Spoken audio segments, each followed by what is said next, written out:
Assalamualaikum warahmatullahi wabarakatuh. Di sini saya akan mempresentasikan manajemen persediaan dengan dosen pengampu Dr. Haji Tona Aurora Lubis, SEMM, yang disusun oleh saya Tasya Andarani dengan NIM C1B020095 dengan kelas R006.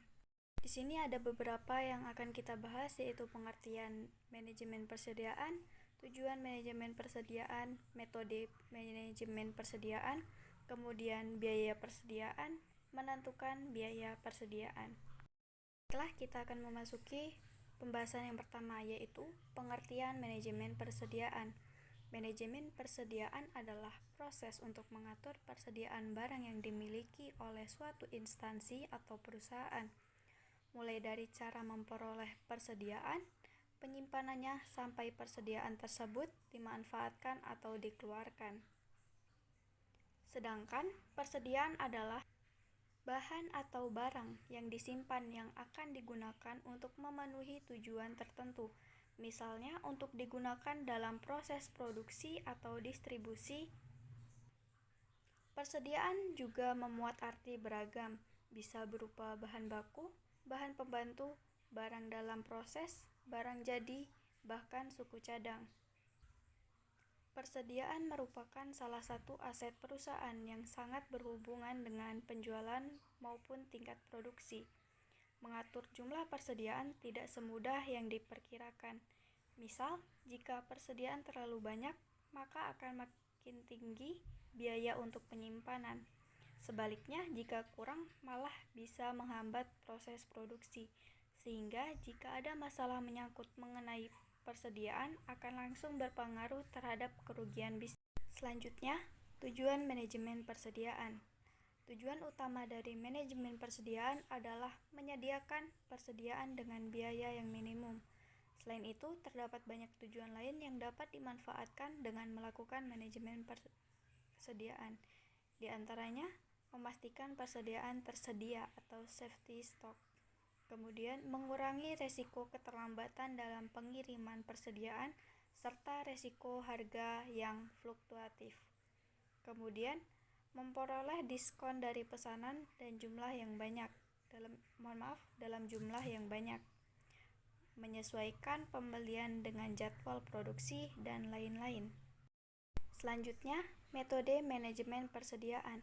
Dalam hal pengelolaan persediaan, umumnya perusahaan menggunakan beberapa metode.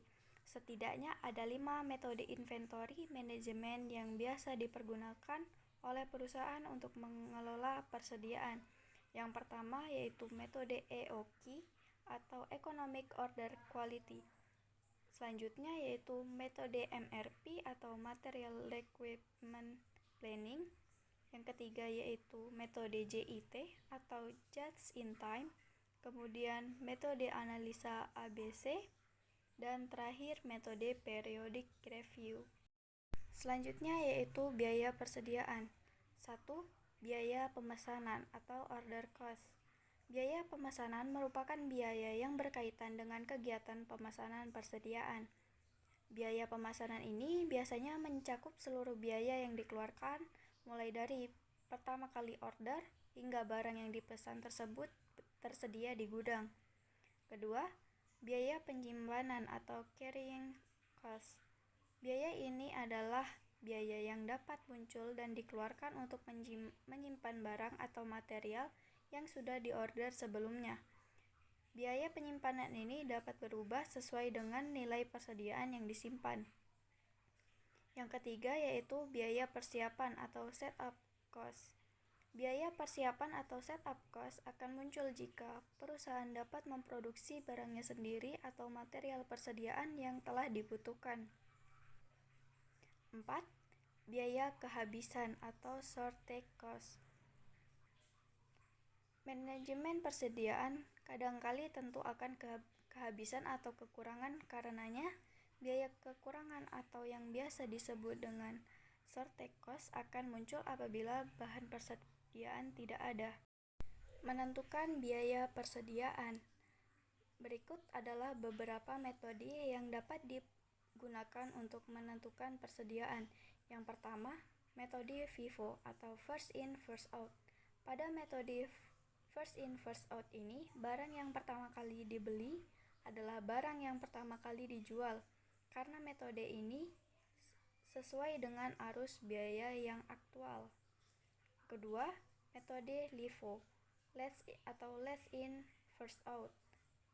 Berbeda dengan metode FIFO, pada metode last in first out atau LIFO ini adalah sebuah metode pencatatan persediaan untuk mencatat persediaan yang terakhir dibeli akan dijual terlebih dahulu, sedangkan persediaan yang pertama kali dibeli akan dikeluarkan di kemudian hari. Dalam perusahaan tidak lagi diperbolehkan untuk menggunakan metode last in first out dalam pencatatan persediaan miliknya. Hal ini karena menggunakan metode ini, pajak perusahaan akan lebih kecil saat terjadinya inflasi.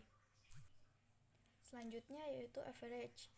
Metode average ini adalah metode yang biasa digunakan untuk melakukan perhitungan biaya per unit persediaan dengan cara rata-rata yang tertimbang. Caranya dengan membagi jumlah biaya barang yang tersedia untuk dijual dengan jumlah unit yang akan dijual, sehingga dapatlah biaya rata-rata per unit. Setelah mengetahui biaya rata-rata per unit, maka langkah terakhir adalah dengan menghitung persediaan akhir dan beban pokok penjualan. Sekian yang dapat saya sampaikan, kurang dan lebih saya mohon maaf. Saya akhiri. Wassalamualaikum warahmatullahi wabarakatuh.